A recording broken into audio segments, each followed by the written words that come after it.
I'm going to put you on the spot with this question because it probably requires. Thanks for that. No, it's an easy question, but it's probably one you would have wanted to think about. But I'll ask you right off the top of that. If I put you in charge of the NFL right now, what would be one or two things you would change right away about the NFL? Now, we have this league that is, listen, America is addicted to the NFL in a way that is scary at times. The ratings are huge. Everyone loves it, but it doesn't mean it's perfect. So are there one or two things, whether it's a rule change, a TV change, anything, what would you change? My rule change would be if you fumble the ball into and through the end zone, the ball still belongs to you. Okay. I can't stand it. I don't understand it. I understand that the end zone is hallowed ground, that if you do place the ball into that spot with possession, it's worth 6 points. I understand that. But if the ball is fumbled 1 inch in front of the pylon, it's yours. If it's fumbled 1 inch behind the pylon, it's not yours. It goes to the team that more likely than not has played such poor defense that you're on the doorstep. I hate that rule.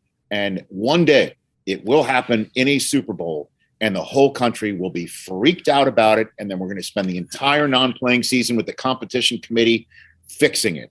You might as well just fix it. Come up with a reverse touchback where it's the same down, but the distance is now from the opponent's 20. So you lose 18 yards in loss of down, or it goes back to the original line of scrimmage and loss of down, whatever you want to do. There should be some penalty if it's yardage, loss of down. However, you should not lose possession of the football. I hate the rule, and it will come back to bite the entire league in its behind when it happens in front of the largest audience possible. Correct me if I'm wrong here. I mean, I don't think anyone likes that rule. I mean, I think you'd get. Oh, no. You talk to coaches, they're like, just don't fumble it.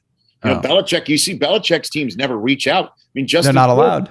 Justin Fields reached out for the pylon on Sunday Night Football. He was lucky that he didn't lose it. To me, what it does is it penalizes risky play, and it penalizes aggressive play. Right. And it rewards those for what? Being fundamentally sound. I hate it. I don't like it at all. I would say this. I don't know if this is true, but I've always heard over the years that the rule on the Patriots, the Belichick rule, is you are not allowed to extend the ball at the pylon. You never see Now, to me, that is very telling that he has that rule and no other coach has that rule, and he's the greatest coach of all time. You'd think these coaches would maybe try to learn from Belichick. No, I think there are other coaches have that rule. You're okay. Right. Okay. I just think I hate that. And another rule change is I would make it a penalty if it is a goal to go situation from inside the one, and the team goes on shotgun in offense. It should be a penalty on the spot, a pre-snap foul.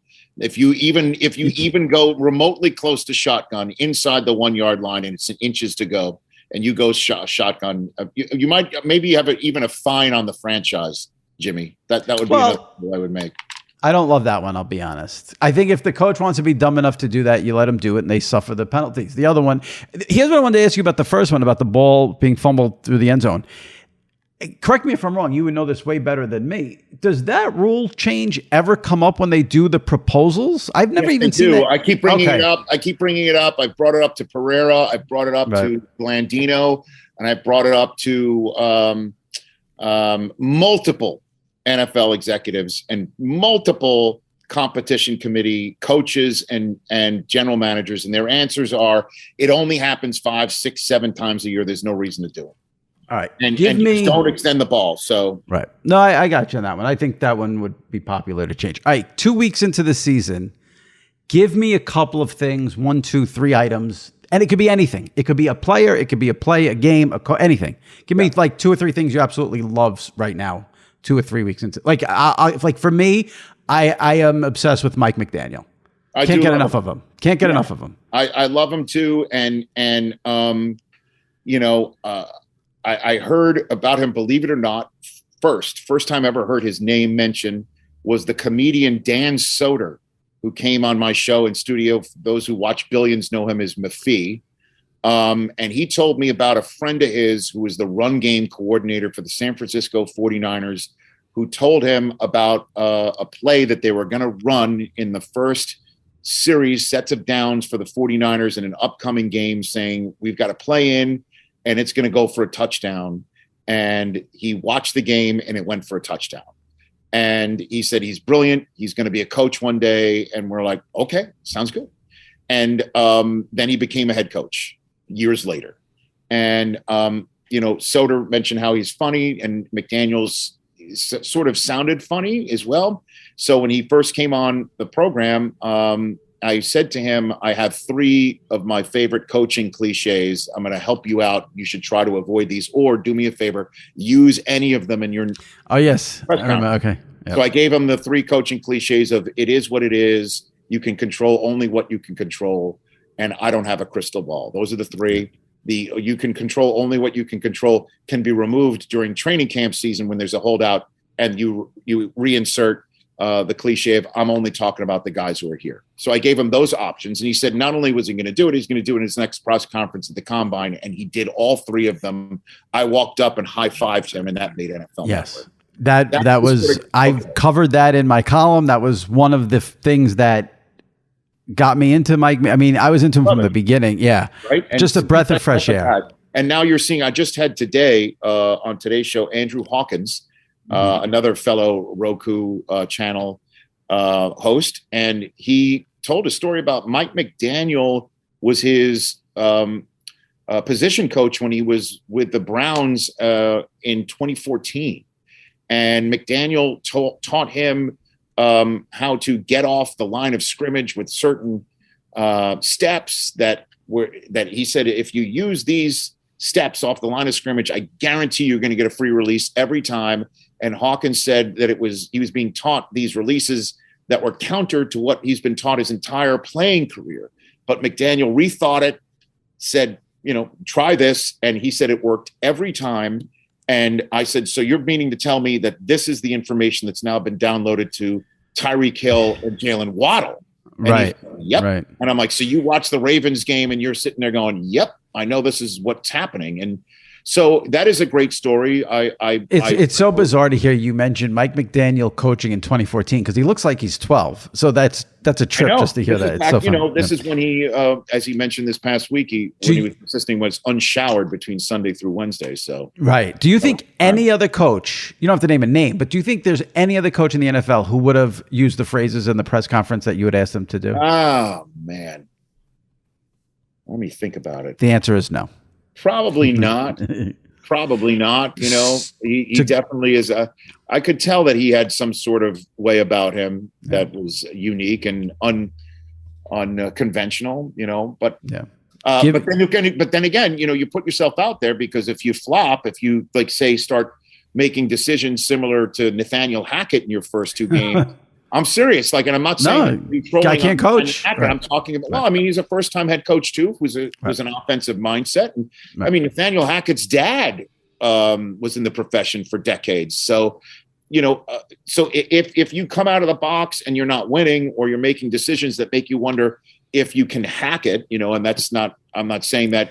As a pun. That was. But no, I'm serious. That you put yourself out there when you're that quirky or unconventional. And so him being 2-0 is fascinating. I love what the Giants are doing at 2-0 with Daboll making these decisions and Saquon being the leading rushers. We're currently sitting here. I hope for Giants fans that's not similar to the Sam Darnold MVP talk of last year when he was 3-0. So you never know. We're marathoning. We're not sprinting. But those are some great stories. And obviously what the Buffalo Bills are doing is truly amazing. And their offense is breathtaking, to say the least. Now, see, you could go 2 ways on the Bills.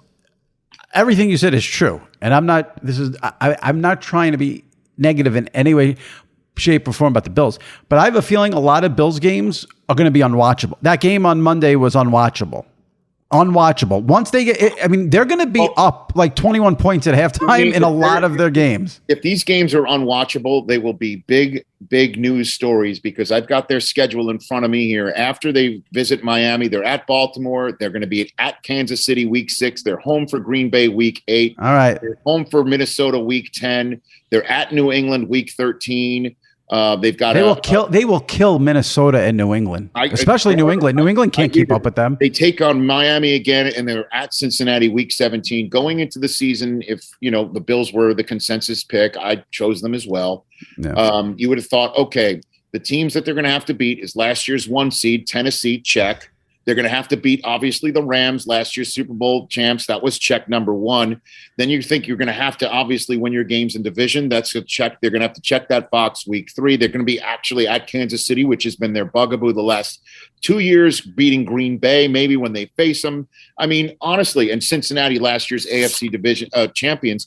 So they're going to face every single one that you'd think they'd have to get through in order to prove themselves. So if they are blowing them out, that's a major story, to say the least.